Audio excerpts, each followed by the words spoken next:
We've now seen it in every income level. The number on the paycheck was never the problem. Let's get into it.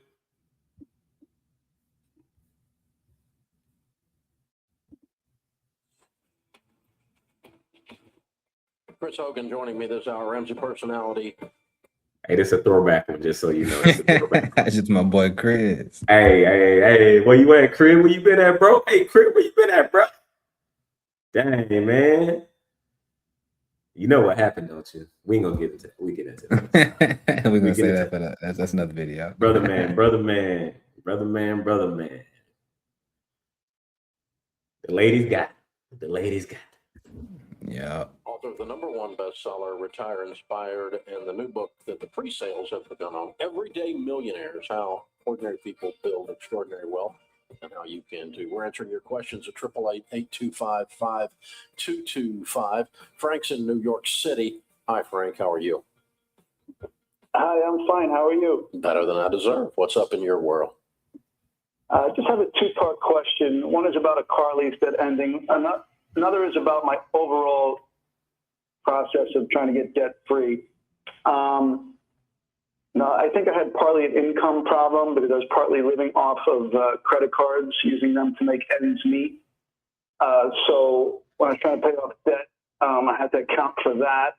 And so I started working a little extra, and I'm making a few $100s extra every 2 weeks.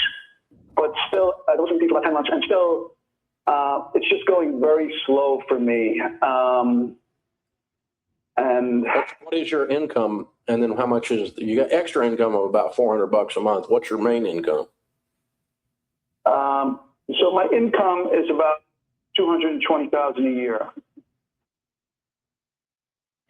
That's a great income. However, he in New York. Gotta factor that in. Yeah. That $200,000 is helpful. It's good food out in New York too. Man, we gonna look up some houses in New York after this. I done got them. Okay. That does not equate to moving slow on that with me. How much debt you got, dude? I have 166,000, and then I think you include. I have a second on my house. I think you include that. 166,000 on what? Too. I have student loans of 96,000. Mm-hmm. I have credit cards of 56,000. Mm-hmm. I have some personal loans of 14,000. Okay. And you keep saying are you single? No, my wife and I. First mistake. Well, remember what he's talking about? Clearly, he's the one doing it by himself. And no fault to the other person, because he's saying I. We would have thought he was a single man. And when you get married, hey, we French, baby. We. Like, it ain't no we right. in us. Our. What they call that? Plural, right? Plural. Yeah. Okay. There we go. Yeah, he's saying I. He's saying a lot of I. I always get nervous whenever it's married folks and they saying a whole lot of I when it's big decision that's happening in their household. I'm like, ooh, yeah, y'all talking like, I. It's like, all right, continue. Okay. And your household income is $200,000 plus. Yeah, it's about 220. Okay. All right. So here's what's running through everyone that's listening's mind. Where is all this money going? That's a fact.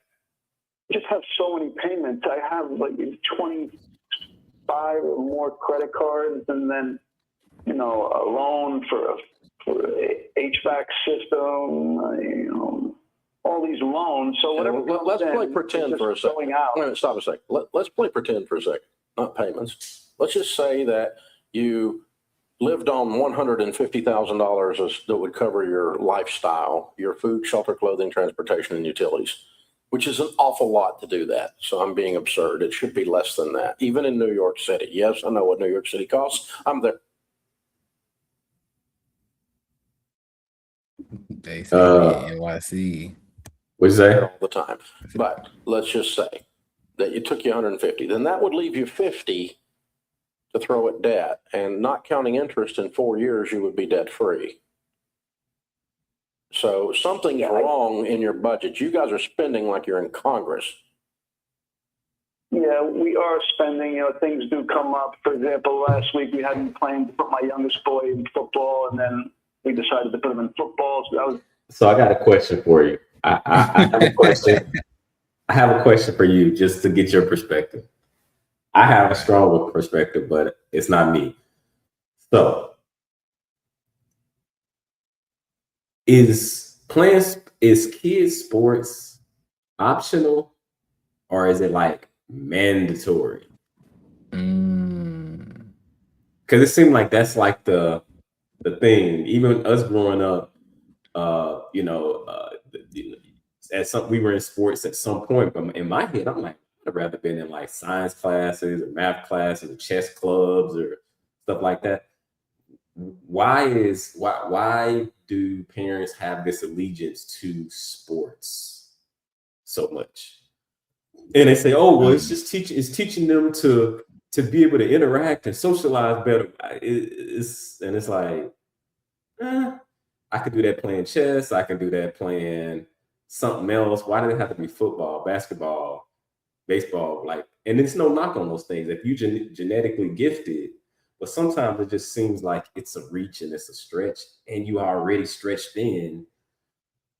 Where do you draw the line and say, you know what?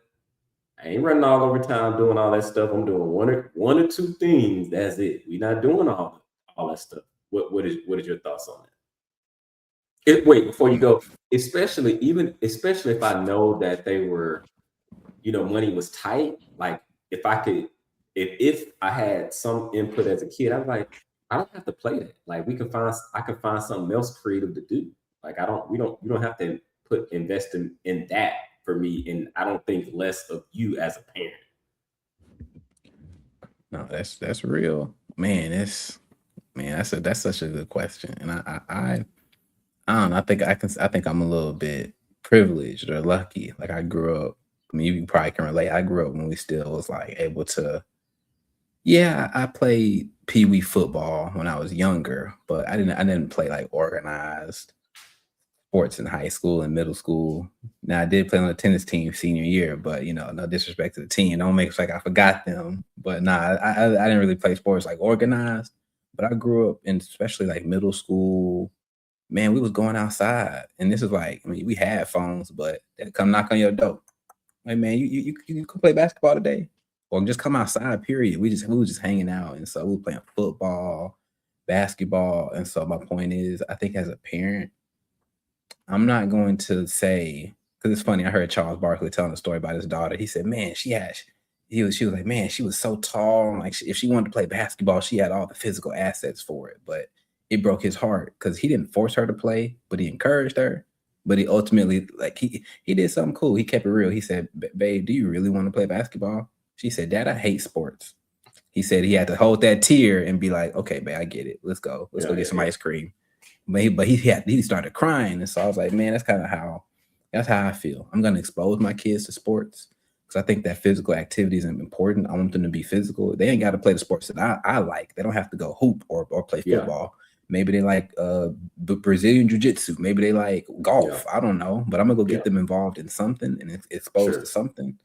And to your point, though, it's not going to be in replacement, though. It's going to be in combination with like mental stuff, like stuff that stimulates their mind, too. I guess what I was getting at is it's usually only so much time in a day, right? It's only so much time in a day. Yeah. And it's only, I'm not going to say it's only so much money, but let's just say you have a budget for your household. And I've seen sometimes the budget really get stretched. And it was like, you ain't really have to stretch it for me like that, Right. It's Bama football. Yeah. All right, we can continue. I was just curious. A couple $100. That is not a problem. Tell me a $200 football. $200 isn't your problem, man. $5,000 a month is your problem. Yeah.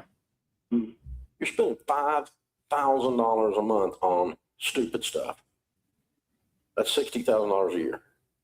Chris, what are you seeing here? That's a salary. Frank, are you all still using the credit cards? Mm-hmm. You already know it, but everybody get them. Your wife that's using them. Me. Okay, so you are the spender. Well, I'm not. I'm using it for like daily stuff. No, you have to acknowledge it. You say, Frank, you're the spender. And so what you have to do is really have this mind shift. You're working way, way too hard for all these debts. That's why you're not feeling any progress. And so what has to happen, Dave hit on it. You got to look at your budget and you got to get mad. See, right now you're just Oh, that's real. Yeah, he basically they get nickel and dime. I'm about to get up off of this. I think we've heard what we need to hear. My man and I fill in some of the rest of it now that we've heard a little bit of it. So essentially, a household bringing in over 200,000 a year calls to the Ramsey Show, unable to make a dent in the debt, and it's becoming a reoccurring genre across every major show. Six-figure income that should mean security instead, producing the exact same panic as a household earning a third of that. The number changes, the shape of the story doesn't. Income, everyone assumes is enough. Spend it in ways that never get reviewed together. We talked about it earlier, until the math stops working quietly and starts failing loudly. Can I say something about the income real quick?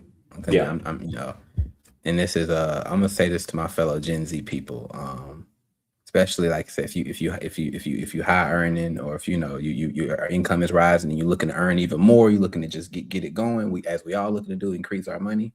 I know it's easy to look at the story and be like, man, they making 200,000. How is that happening? That should not be the case. They should be able to just throw money at this. And so I want to say it's that exact thinking that got them in the situation too. It's them thinking like, man, I make 200,000. There's no way I should even have debt, let alone if I do got a little bit of debt, man, it's no problem. I'll worry about that later. I'll pay it off. want you to get mad That's just at half it. of one paycheck. And so my point is, this is a good example. This is the thing we've been talking about the whole episode. Don't just wait until later. Don't just think, okay, I'm gonna wait until I'm making 200,000 and then I'm gonna figure out how I'm gonna approach these things, how I'm gonna approach debt and things like that. Figure it out while you're making 20,000, 40,000, 50, 60. You don't have to wait until you're in the big leagues money-wise to have a plan. In fact, that's gonna be part of what probably keeps you from getting there. Yeah, let me ask you this. What would you do differently at 200,000 that this household didn't? That's deep. Because I'm saying I think it started way before 200. Well, I don't know how long ago they started making 200, but it didn't. I don't know. I'm approaching it from a perspective of like they just started making 200. Nah, I would, if I had to guess, he'd probably been making that. Yeah, he's probably in his 40s. Yeah. So this is the thing. Money's not he's doing his thing. He making good money. That's good money. Right. So this is a good example, y'all. This isn't someone who just got into like I just started making it last year. So this isn't. He probably even more is thinking, man. He probably got some shame and some guilt. Like, bro, I've been making 200 for like 5 years, 10 years. Why haven't I solved this yet? Because what I'm learning more and more is that, especially as we're adults and we're men, like the problems that are worth solving aren't going to solve themselves as much as we want them to, as much as we want to, want them to. So this is one of them problems, and it's not a problem. You don't look at it as a problem. That's why it keeps getting scooted away. Who wants to deal with a problem? Your finances are not a problem. They're a system to run. Yeah. Now that's good. I think that's a good place to end. In the chat, if you making good money and you still like where it went, I want you to cut it in the chat. Meaning cut that spending. Cut that spending. And cut that credit card. No, don't cut your credit card. That's not what you don't want to do.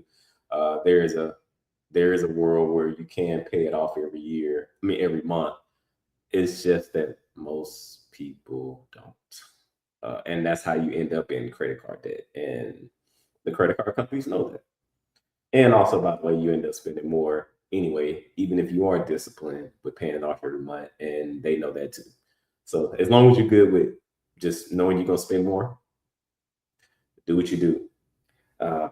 But hey, this wraps up. This wraps up the segment. This wraps up this segment.